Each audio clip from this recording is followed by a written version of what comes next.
Bale, may pinadala nga pala ngayon sa atin si X-Vive. Ito ang X-Vive Audio M5 Wireless Microphone System or simply X-Vive M5. Meron akong link sa description. Napakaganda ng mic na to, tingnan nyo naman. Grabe yung design, diba? Replaceable din pala yung capsule niya sa taas. Tapos ito meron din siyang mute switch. Kung gusto nyo i-mute yung mic nyo, i-slide nyo lang. Ito naman yung ating wireless mic receiver. Bale, sobrang low ng latency niya with stable 5.8 GHz digital audio transmission. Bale, insert lang natin to sa ating interface or mixer. Bale, ito i-turn on na natin yung receiver. Bale, pag kiniklik to, ayan, nagpapalit siya ng kulay.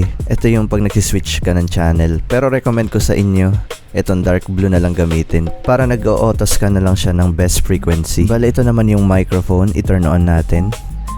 Tapos ayan, pwede rin siya magpalit ng frequency pag iniiba mo yung kulay.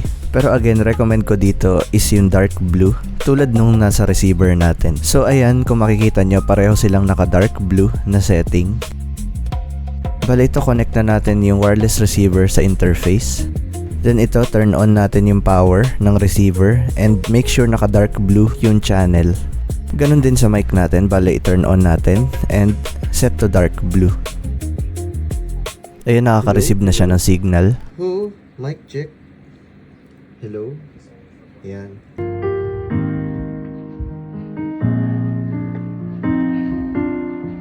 Yeah.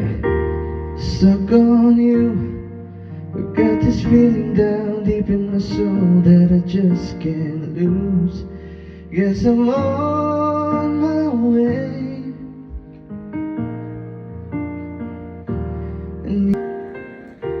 Stuck on you. I've got this feeling down deep in my soul that I just can't lose. Guess I'm on my way. Stuck on you. I've got this feeling down deep in my soul that I just can't lose. Guess I'm on my way. Stuck on you.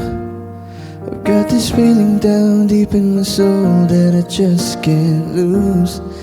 Guess I'm on my way. Bale, ito ulit yung ating X-Vive M5. Kaya ayan, bili ka na, may link sa description. Diba? Sulit na sulit yung mic. Napakaganda ng sound quality niya sa live performance, pati sa sound recording. Napakadaling gamitin and napakaganda ng design. Again, this is the X-Vive M5. Thank you so much, X-Vive.